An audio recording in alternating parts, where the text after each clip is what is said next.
Je pense quand même que dire que c'est une situation qui jette le discrédit sur la CAF, c'est un peu fort. Parce que pour une fois où on a des institutions qui essaient d'appliquer les textes, parce que tout ce que la CAF fait aujourd'hui, c'est conformément à ces textes. La première chose, c'est de dire déjà qu'il y a eu réserve de la part du Maroc juste pendant le match, sur le résultat du match. Dire que lorsqu'on décide de ne pas prendre toutes les décisions du match, donc on ne revient plus dessus, c'est de dire qu'il n'y a pas de possibilité de faire des réserves par la suite. Donc si lors d'un match, la CAF donne la possibilité à des équipes de faire des réserves à la suite d'un match, c'est bien parce que toutes les décisions d'un match peuvent ne pas se prendre forcément au cours du match, mais ça peut arriver a posteriori du match. Je pense que dans le cas du Maroc, c'est ce qui s'est passé. Donc ils ont estimé qu'il y a eu un fait de jeu qui a influencé le résultat du match. Ils ont fait une réclamation en bonne et due forme. Et cette réclamation, pourquoi je trouve que peut-être c'est pas très juste de parler de discrédit, parce que pour moi, celui qui jette le discrédit aujourd'hui sur le football africain, c'est plutôt ceux qui ont décidé de quitter le terrain. C'est une première dans l'histoire carrément du football. Quand tu vois le niveau des joueurs professionnels qu'on a lors d'une finale de la CAN, de quitter le stade de cette façon, c'est pour moi cette attitude qui a d'abord jeté le discrédit sur le football africain.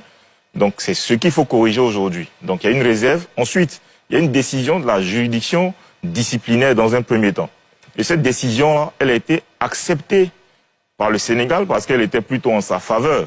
Donc notamment, il y a eu la sanction du coach, 5 matchs de suspension. Il y a eu le Sénégal aussi, la fédération qui a été sanctionnée. Il y a eu des joueurs marocains qui ont été sanctionnés alors qu'à la base, c'est le Maroc qui avait introduit cette demande. Je pense que les Sénégalais... de quel côté on peut dire que la décision était en la faveur du Sénégal? À la faveur du Sénégal parce qu'ils conservaient encore le trophée. C'était le plus important pour eux, c'était de conserver le trophée. Donc ils conservaient le trophée. Donc en ce moment, tout était bien. La CAF était une organisation crédible. Les décisions de la CAF étaient de bonnes décisions.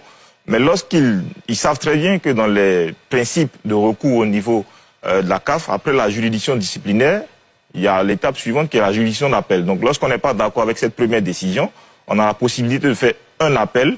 Et les Sénégalais, ils savaient très bien qu'il y avait un appel qui était en cours. Donc ils ne peuvent pas aujourd'hui dire que c'est une décision qui vient de nulle part. Il y a eu des gens ont été entendus, des Sénégalais aussi bien ont été entendus que des Marocains. Et ensuite, la juridiction d'appel vient prendre une décision. Et comme toujours, un peu souvent, moi je trouve que le Sénégal, lorsqu'une décision n'est pas trop en leur faveur, ils ont tendance à la rejeter. Mais lorsque c'est des décisions en leur faveur, ils l'acceptent. Donc aujourd'hui, c'est la suite logique, pour moi, d'un imbroglio juridique qui a commencé depuis le jour du match et qui s'achève, disons, avant-hier avec la décision de la juridiction d'appel qui s'applique à tout le monde. Mais mieux, ils saisissent le TAS sur quelle base? Sur la base selon laquelle la CAF a prévu dans ses textes qu'on peut saisir lorsqu'on n'est pas d'accord avec une décision émise par nos instances, de saisir le TAS.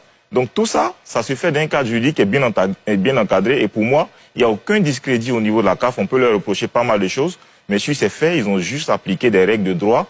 Et pour moi, tout le monde doit s'y conformer.